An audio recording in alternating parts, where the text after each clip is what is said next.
episode 8 of the Smart Alec podcast. Today is Friday, March 22nd. It is day 78 of the legislative session, and there are 42 days left. I'm your host, Majority Leader Alec Garnett, and with me, as always, is my aide and producer, Ethan Black. Ethan Black, what's up, bro? Hello. You can just call me Ethan. You know, remember that one time in episode 1 where it was Producer Black? Yeah. Even it was kind of awkward, but then we fixed it. Yeah. So there's 42 days left. The last day of session, there's a motion sine die that ends session. But, it's just a motion. It can come at any time. Like, we could walk out right now and make the motion as the majority leader for sine die, and the House could just be over. Can you call it back in? Is there a motion for that? No, I don't think so. No, it would be like over. Dang. But why would we do that? We have so much more work to do for the people of Colorado. And on today's podcast, we have a great interview with Senator Paul Lundeen. Yeah, reaching across the aisle, reaching across the chamber. He's a good friend of mine. He's a Republican. He is. But he came in, we talked about school finance, which is an issue that listeners have asked us to dig more into. And Senator Lundeen and I are running a bill to extend the School Finance Interim Committee, one of the most productive interim committees in the history of the Colorado legislature. Yeah, absolutely. If you want to check that out, you can go onto the legislature website and look at all the amazing work that the School Interim Committee did. So check out and stay tuned for that interview. It's a great interview. It's also March Madness. Do you think that's referring to the issues that are happening here at the legislature or college basketball? I think it can be whatever you want it to be. Who's going to win the tournament? I picked Duke just because Zion Williamson is... Dude, everyone picked Duke. So my theory, as somebody who follows how to win big pools of people betting on sports, is if you don't pick Duke to win and then Duke loses, you have eliminated half the pools, and your chance and path to victory is much cleaner. No, that makes a lot of sense. And when I first heard you say that, I regretted picking Duke. All right, that makes me feel good. It seems like you're learning something here working at the legislature. You learn great things working here at the Colorado State Legislature. Other important things to know, just now, literally 5 minutes ago, we introduced the full-day kindergarten bill in the House, which is a huge deal. This is going to provide free full-day kindergarten to parents across the state for all their little kiddos. Budget week is also coming up. The JBC, the Joint Budget Committee, closed out the budget this week, and it's going to be in the Senate next week. So stay tuned to talk about in more detail the $32 billion budget that the state is going to be moving through both chambers over the next 2 weeks. Right now, as we speak, the Extreme Risk Protection Order bill is up on second reading in the Senate. The Democrats are doing a great job talking about the life-saving provisions that are in that bill. The Senate Bill 181, something that our listeners have reached out to us a bunch on, is the oil and gas bill. Will be in the House next week. And we just passed a bill on third reading here in the House this morning to prevent future surprise billing of out-of-network healthcare services, which is one of the key tenets of reducing healthcare costs for Coloradans across the state. Absolutely. Yeah, that happened to my sister once where she went in under surgery, and when she was under, the doctor had called another specialist, and after the surgery, she received a bill for way more than she expected because they had called a doctor without her knowledge. That is terrible. And who was out of network. It's terrible. So let's go to the interview with Senator Lundeen. All right. So our special guest on the Smart Alec podcast is Senator Paul Lundeen, who used to be in the State House, who is one of my very dearest friends here in the legislature. It is crazy. I'm going to say it. He is a Republican. But he represents Senate District 9, which is the northwest corner of El Paso County, Senator Lundeen, welcome to the Smart Aleck Podcast. Hey, it's great to be on the Smart Aleck Podcast. Clever name, clever name. I miss House 19. I miss the free-for-all that the House is. The politics in the House might be a little bit challenging for me right now, but that would make it even more fun. So I sincerely miss the House, and I deeply miss the interactions. So I'm glad we're going to talk about a place where we are still working together. So it is great to be with you here on the Smart Aleck Podcast. Do you have like theme song or anything? Oh, yeah. Oh, you do? Yeah, and cool. Ethan, producer, so when I listen, I'll hear it. Yeah, producer I'm looking Ethan, forward to that. Yeah, producer Ethan Black has come up with all the theme songs, and this is episode 8. So we are cruising along, but we are really excited to have you on. So Senator Lundeen and I came into the legislature at exactly the same time, and we have been working on issues in the education world in a bipartisan way ever since we came in together. Absolutely. And one of the big issues that we've focused on is school finance. And for all of the listeners out there, we have talked about school finance to a certain degree, but I think most people can come to the conclusion that the way that we are funding our 174 school districts isn't working the way it's supposed to. 178.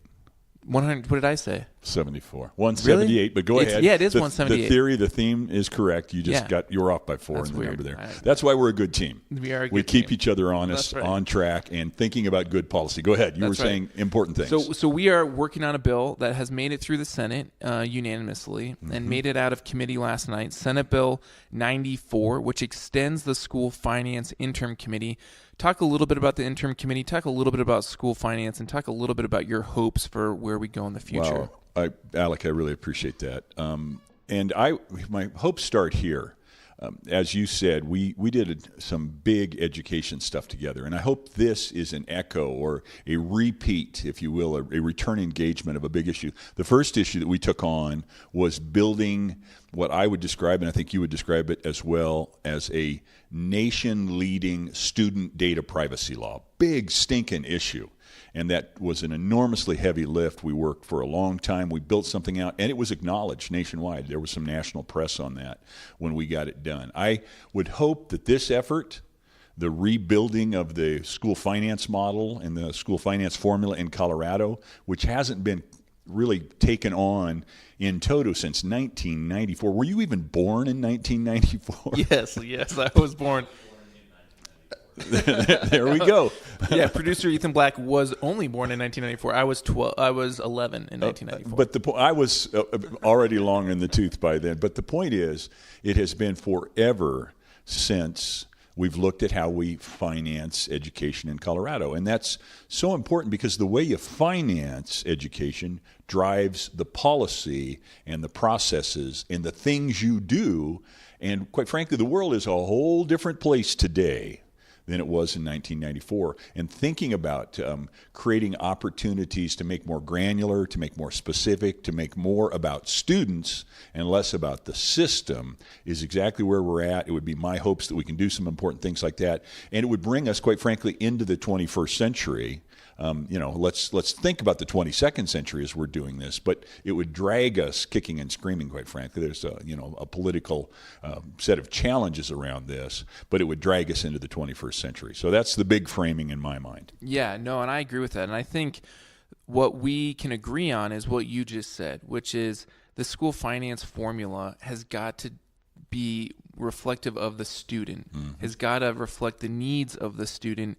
And in 1994, the foundation of the formula was built to meet the needs of the district and not the student. Absolutely. And so I think we can all agree, and there's a lot of bipartisan agreement on the values of what the formula should look like. And I'm hopeful that we can start to really put pen to paper on to those values so that the formula can start to reflect that more, and then there are going to be tougher conversations down the road, but that's a good starting point. It truly is, and it's not a bad thing that the system was built the finance model was built to honor the system. The system seeks, the districts try, schools work to serve students well. But the world's changed since 1994. Our ability to be much more customized, just quite frankly, by virtue of the way that the world has been transformed from an analog world to a digital world, when you stop and think about it, there's a number of ways that the finance formula can catch up and become more like the digital world in which we all live. And that's where the opportunity to make it about the student becomes so very significant and such a great opportunity.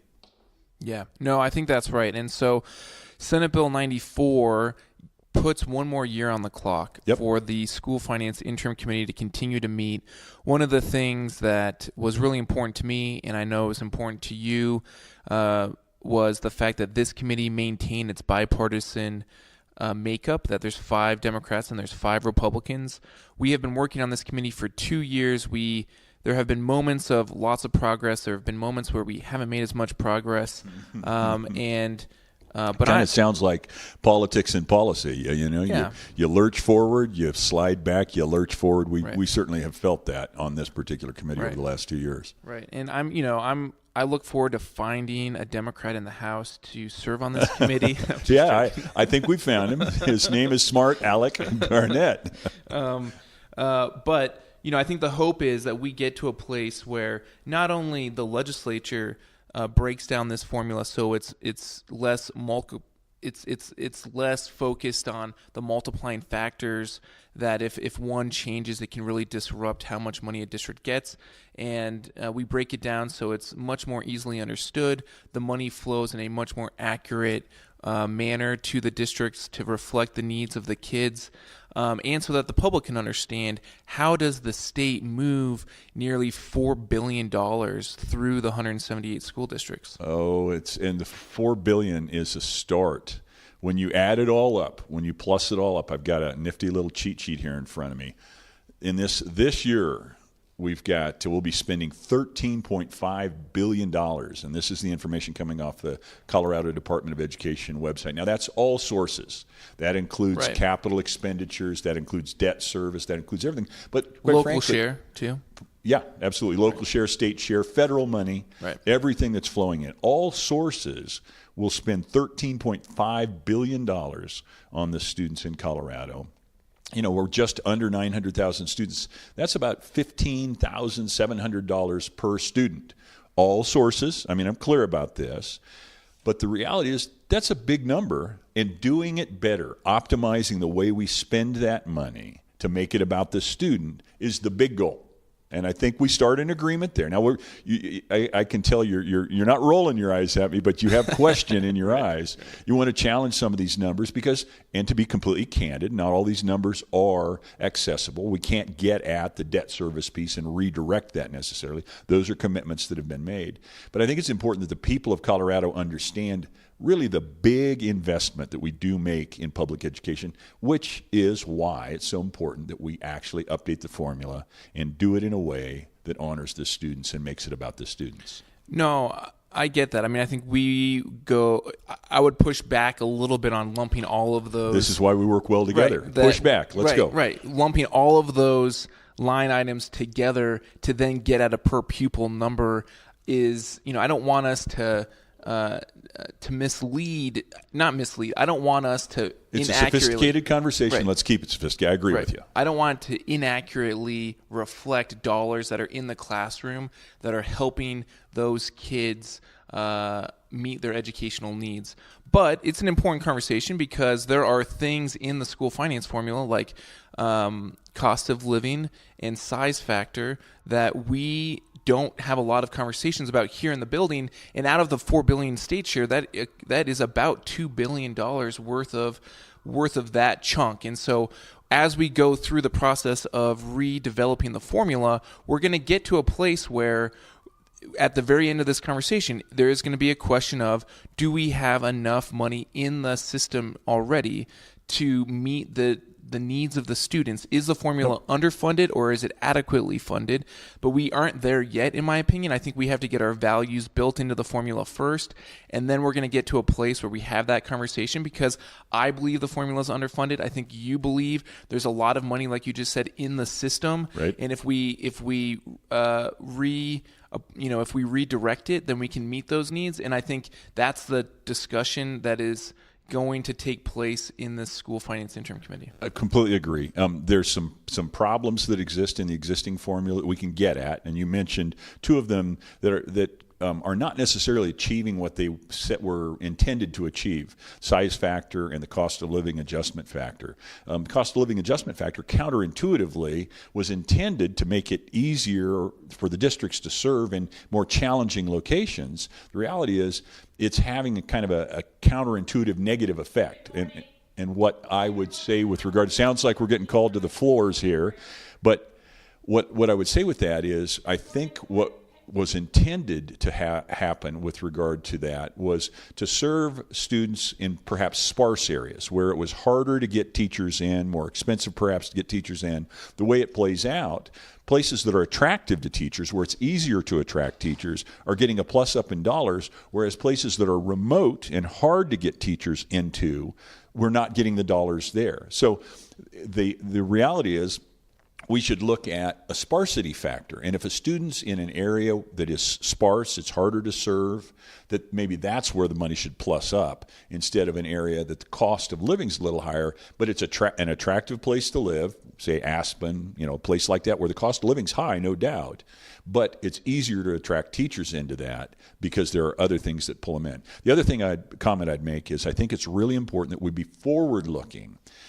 Because this formula becomes about how the money, not only how we spend the money that we're spending today, but it will become about how we spend the money in the future. And as education continues to change, we need to be thinking about, how do we meet that goal at a point in the future? How do we think of a quarterback. You throw the ball to a place and your receiver needs to get there to catch it. We need to be thinking about what that looks like. And that's being driven by the way technology is changing the way we live our lives, and technology can, in fact, be changing the way we drive our education system as well. Yeah, and I know we are going to have to break to go to our respective chambers and start today's work. Can I come to the House today instead of going back to the Senate? Oh, for sure. The door is always open. We would always welcome you to come in, because it's these types of conversations that I think people and our listeners don't know that we have on such a regular basis. And the bipartisanship is so important, especially when it comes to an issue like this. This subject, we have not even scratched the surface. I mean, this is a 4-hour podcast. Boy, everybody clicked off. Nobody's going to listen to the rest of this podcast. That's right. No, that's exactly right. But I want to thank you for coming on the Smart Aleck podcast. Thank you for your friendship, and we're gonna take some meaningful steps forward to try to solve what I believe is a crisis that's starting in rural Colorado, and it's spreading across the rest of the state when it comes to school finance. Absolutely. Thanks so much. Thanks. And I cherish our friendship as well, Alec. Thanks. And it's been a pleasure being on the Smart Aleck podcast with you today. Thanks, Paul. It was great to have Senator Lundeen on the Smart Aleck podcast. He is a great friend of mine, though we don't always agree on policy. I would say we agree on policy 25% of the time, maybe higher. I don't know. But we work great together. We listen to one another, so it was great to have him on. We talked a lot about the school finance formula. Remember, the school finance formula is how the state distributes nearly $4 billion to the 178 school districts across the state of Colorado. Yeah, and I came up with a few questions for the two of you while you were talking. You talked about some terms that I and maybe some of the other listeners may not be as familiar with, so I thought I'd ask some questions. Great. So both of you found agreement that the school finance formula needs to be updated. And both of you talked about that the funding formula that you need to develop in the interim should meet the needs of students, and that the 1994 formula more so reflected the needs of the district. And what does that mean? Can you explain a little bit more? What's the difference between the need of the student and the need of the district? So what we have learned since the 90s when it comes to delivering the best education possible to the students of Colorado is that there are different levels of at risk. that there are different levels of intellectual disabilities. We know that English language learners need additional services, but that doesn't necessarily mean that they're at risk. So what the formula needs to do a better job of is reflecting the realities of where we are in the 21st century.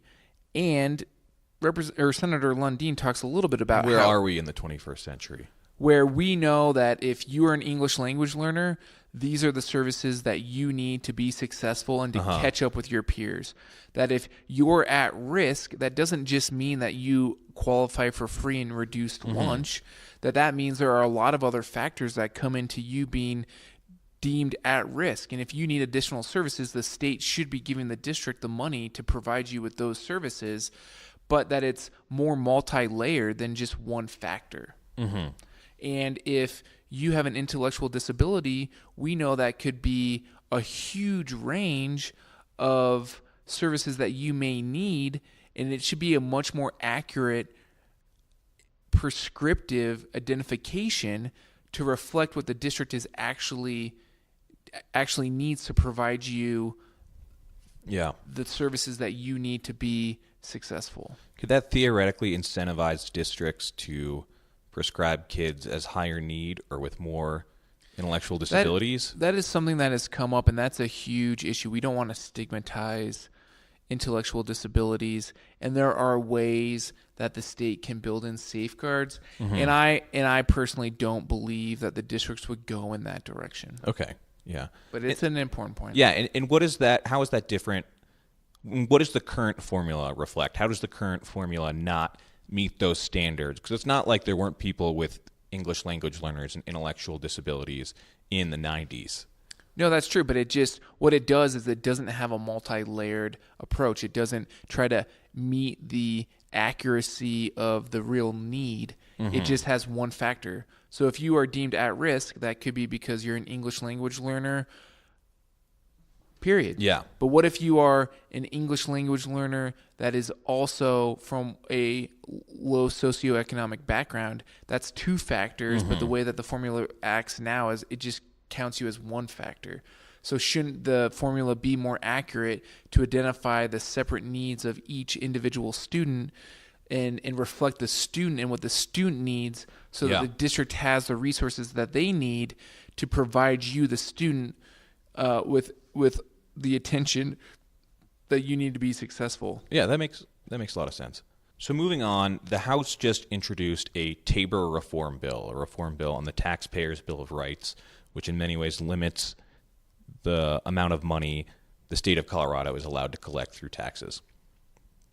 And the bill they just introduced would eliminate like an artificial spending cap. Do you see Tabor reform as a key effort in helping our education funding formula? Yes.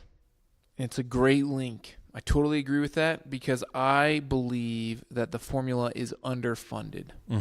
The formula is underfunded, and that's where, you could hear Senator Lundeen and I kind of going back and forth on this. Senator Lundeen and I don't have to have this conversation yet because we need to build a new formula, and then that conversation is going to come once we have that formula kind of laid out. But I believe that if you were to have a permanent Ref C, and remember, Ref C is in reference to the 2006 effort to remove the Tabor spending cap, which was successful at the ballot in 2006, but it had a time stamp on it, which I think was 4 years or 5 years. 5 years. And after 5 years, it eliminated that effort, and it put the cap back in place. And we are in a situation now where there are different economic forecasts on the amount of revenue that's coming into the state. The Joint Budget Committee just took the Legislative Council's more conservative economic forecast from the March 15th forecast. That puts us below the Tabor cap by $60 million. But the OSPB, the Office of State Budget and Planning's economic forecast, put us a couple $100 million So above the Tabor cap. So there are two different agencies that come up with Forecasts on a of how much basis of how much revenue the state is predicted to collect. and that helps us budget to those forecasts. So we tie our budget to one of those forecasts. That's usually always the more conservative forecast. And why this is all important is that in the future, if this measure were to be successful, there's sort of a companion bill that's following the Tabor cap bill that determines what you would do with that revenue if that were to be successful, and a third of the additional revenue would go towards education. So that's some additional education money. Yeah. That could be the education money that Senator Lundeen, the General Assembly, and I need to smooth out sort of a hold harmless idea for a new school finance formula. Because if Senator Lundeen and I come up with a new school finance formula, there are going to be winners and losers in different districts across the state. There's no doubt about that. It's going to change the formula. Yeah, so right now it would just be redistributing money with the same amount of money. That's right. We would be moving chairs around on the deck of the Titanic is I think what I talked about earlier. If you were to put some additional money in on top of that without raising taxes, because that's what removing the Tabor cap would do, that could be the additional revenue that the legislature needs to hold districts harmless, but create a new formula that better meets the needs of students and still moves us into the 21st century in the way that we are trying to fund education here in Colorado. Yeah, and I think that's great. And if you think back to our episode with on the Denver teacher strike, we heard from both Henry Roman of the Denver Classroom Teachers Association and Mark Ferrandino of Denver Public Schools that one of the things they agreed on was that there was not enough money in the budget for schools.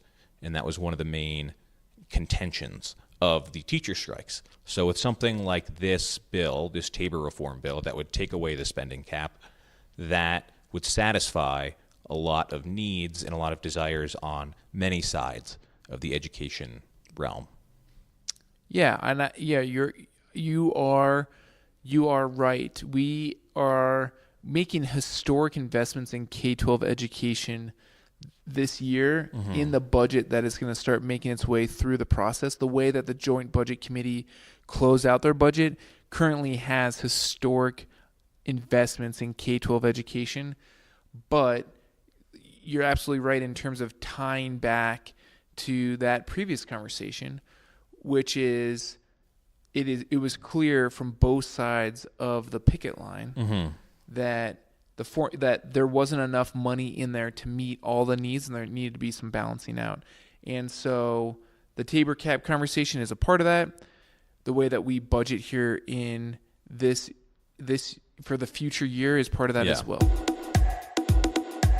This week's HD2 Business of the Week is going to be brought to us by Katie March, the senior advisor to the Majority Leader and one of the leaders of our team and in the whole Colorado House of Representatives. Thanks, Ethan. I twisted Ethan's arm this week to let me do the Business of the Week because it's one of my favorite places in all of HD2. So we picked the Molly Brown House Museum. I actually used to work as a historian before I started working for the Majority Leader, so this one's really close to my heart. So the Molly Brown House Museum, it celebrates the life of Margaret Tobin Brown, who was famously known as the unsinkable Molly Brown. She was this socialite and philanthropist who was born in a two-room cottage in Missouri and later even ended up running for Senate. She is most remembered for her faithful ride on the Titanic, where the Titanic sank, and she is seen in the movie depictions as doing lots of different things, some of which are argued she did, some which she didn't, including turning the boat back around to go find survivors. But the Molly Brown House Museum was built from money made from mining silver in Colorado, hosted super fancy parties for the rich and famous, until the Great Depression when Margaret rented out the house to boarders to make money. It served as a boarding house for many years after that. And for me, one of the reasons I'm most interested in the Molly Brown House is because boarding house history, which is super nerdy, is really interesting to me. And so if anybody out there is listening and wants to call in and ask about my favorite Colorado boarding houses, we could probably have a really long conversation. But so in the 1960s, the owner and a group of people concerned with the house's preservation during an era of urban renewal here in Denver created the organization called Historic Denver to save the Molly Brown House from demolition. Historic Denver is an awesome organization. I encourage you guys all to check it out. It works to preserve historic buildings and celebrate Denver's history, and has really cool programs like walking tours and other fun things around the city that you guys can check out. So I encourage all of you to check out either Historic Denver or the Molly Brown House Museum, and be a tourist in your own city for a day by, taking a visit or walking around. Thanks so much for listening to episode 8 of the Smart Aleck podcast. Please like, rate, comment, so we can go to the top of the charts, and tune in next week. Tune in next week. We'll see you then. We will see you then. Have a great week, everybody. Well, you'll hear us then. Yeah, and you can always tweet at us or just swing by our office. Yeah, it's your house. People's house. Our house. Our house.